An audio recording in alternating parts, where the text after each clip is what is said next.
আজকের আলোচনার জন্য আমাদের হাতে যে উৎসটা এসেছে তার শিরোনামটা বেশ মৌলিক আর গভীর। ইসলাম কি ও কেন? আমাদের লক্ষ্যটাও খুব পরিষ্কার, এই দুটো বড় প্রশ্নকে ভেঙে চুরে দেখা। শিরোনামটা শুনলেই কিন্তু মনে হয় এর ভেতরে একটা বিশাল আলোচনার ক্ষেত্র অপেক্ষা করছে। একদম। যে কোনো বিশ্বাস বা দর্শনকে বুঝতে হলে এই দুটি প্রশ্নই তো আসল, তাই না? প্রথমটা তার পরিচয় দেয়, মানে তার কাঠামোটা কি। আর দ্বিতীয়টা তার উদ্দেশ্য। হ্যাঁ, কেন এর অস্তিত্ব, কেন এটা মানুষের কাছে এত গুরুত্বপূর্ণ। ঠিক, কিন্তু এখানে একটা অদ্ভুত মোচড় আছে। এই চমৎকার শিরোনামের পর বইটা খুললে আমরা কি পাই জানেন? কি পৃষ্ঠা পর পৃষ্ঠা, কিচ্ছু নেই, একদম ফাঁকা। বলেন, কি পুরোপুরি ফাঁকা? পুরোপুরি।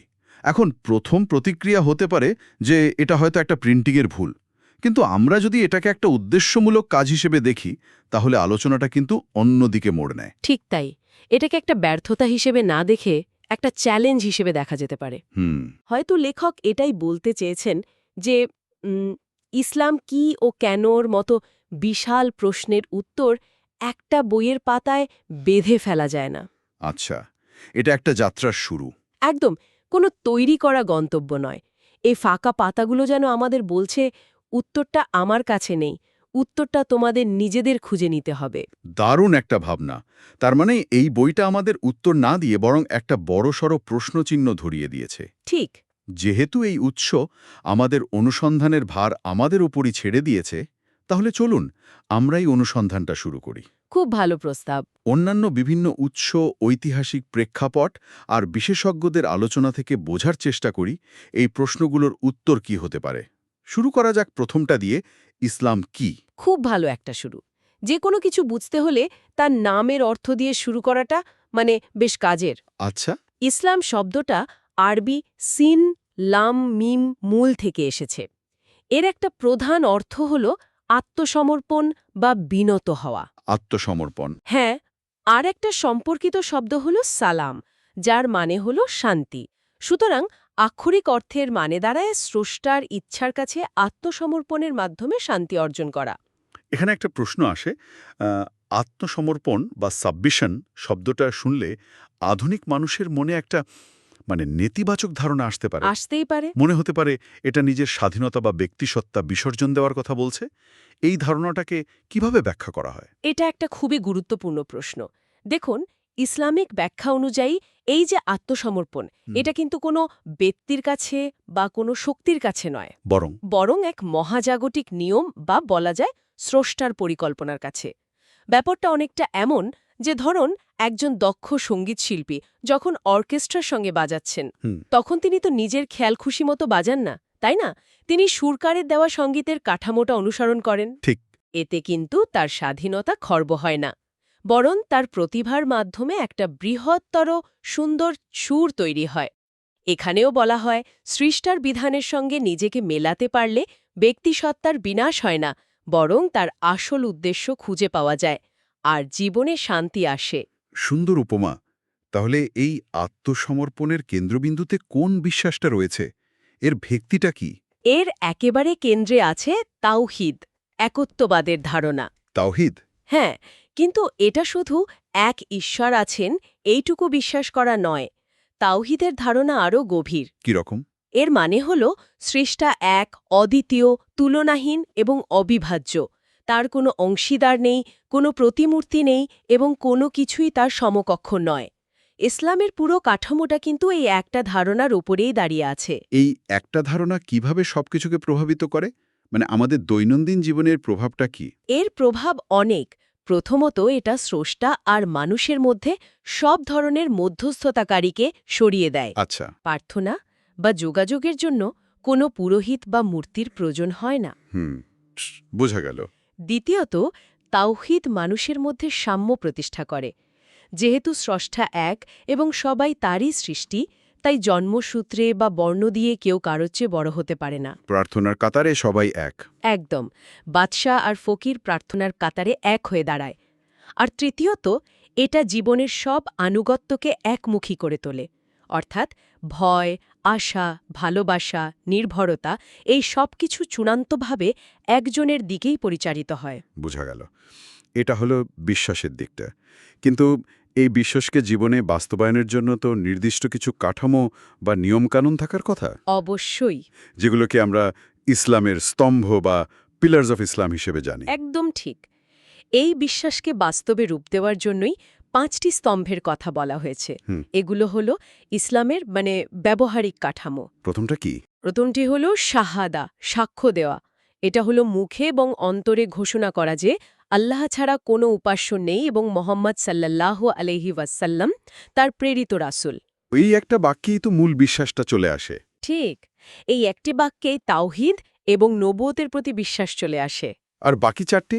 দ্বিতীয়টি হল সালাত বা নামাজ। দিনে 5 বার নির্দিষ্ট সময়ে স্রষ্টাকে স্মরণ করা এবং তার প্রতি কৃতজ্ঞতা জানানো।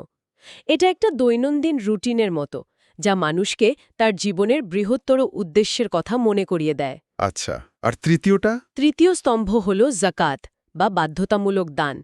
এটা কিন্তু নিছকই দান নয়, বরং ধনীদের সম্পদে গরিবদের অধিকার। অধিকার? হ্যাঁ, নিজের আয়ের একটা নির্দিষ্ট অংশ, সাধারণত 2.5%, অভাবীদের মধ্যে বিতরণ করা বাধ্যতামূলক।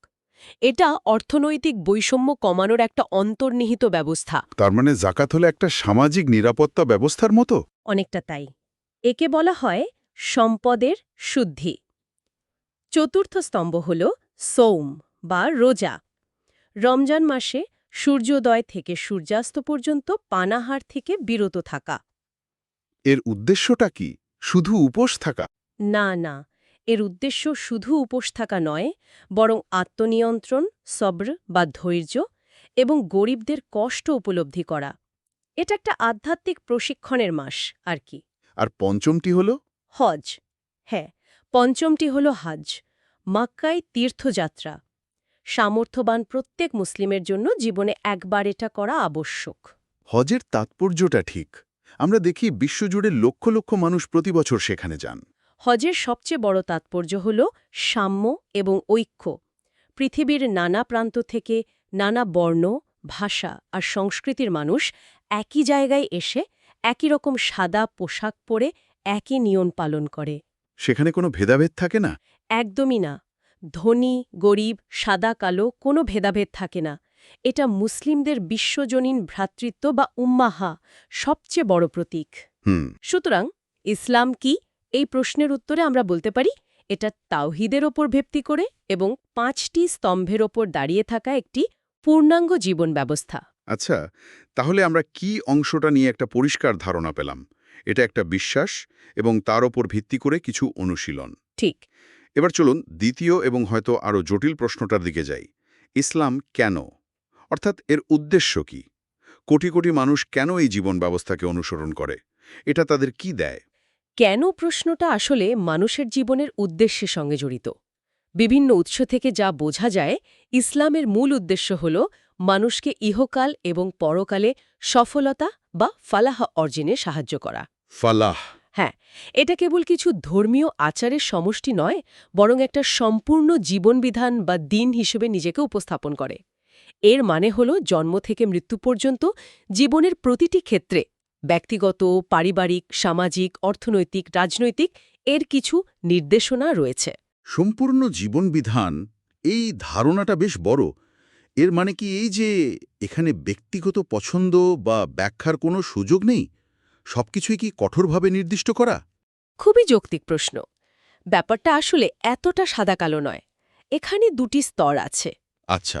কিছু মৌলিক বিষয়, যেমন ধরুন তাওহীদের বিশ্বাস বা সালাত জাকাতের অনিবার্যতা, এগুলো একেবারে নির্দিষ্ট। এগুলোকে বলা হয় মূলনীতি।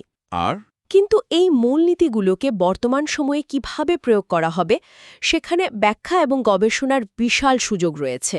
যুগ যুগ ধরে ইসলামিক স্কলাররা কিন্তু এই কাজটাই করে আসছেন, যাকে ইজতিহাদ বলা হয়। ইজতিহাদ?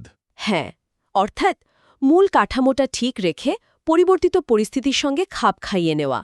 তাই এটাকে একটা অনড় কাঠামোর চেয়ে একটা দিক নির্দেশক মানচিত্রের মতো ভাবা যেতে পারে, যে গন্তব্য দেখিয়ে দেয়। কিন্তু যাত্রাপথটা যাত্রীকে পারিপার্শ্বিকতা বুঝে ঠিক করতে হয়। তাহলে ব্যক্তিগত স্তরে এর উত্তর কি? একজন সাধারণ মানুষ এর থেকে কি পায়?